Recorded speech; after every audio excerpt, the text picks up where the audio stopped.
चलो बेटा, आज अल्लाह रोजी में बरकत देगा। सब्जी अच्छी रखो।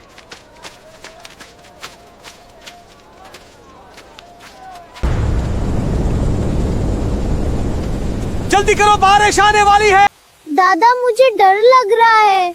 मैं हूं ना बेटा, कुछ नहीं होगा। आओ आओ अंदर आ जाओ, बारिश तेज है। बेटा आराम से बैठो। है ठीक गम में।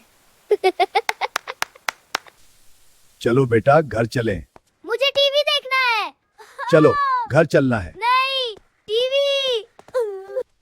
अम्मा मेरा सर बहुत दर्द कर रहा है। सारा दिन टीवी देखता रहा था, अब बीमार हो गया। वाह वाह बुखार है। चुप कर, मैं देखती हूँ। बच्चा कहाँ है? आज सारी रात रोता रहा। हाँ बुखार था उसे। जब आप घर जाएं तो मुझे साथ ले चले।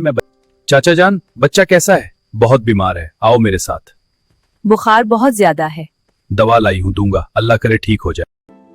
अंकल आप आ गए? हाँ बेटा, अब तुम यहीं टीवी देखो। वाह शुक्रिया अंकल।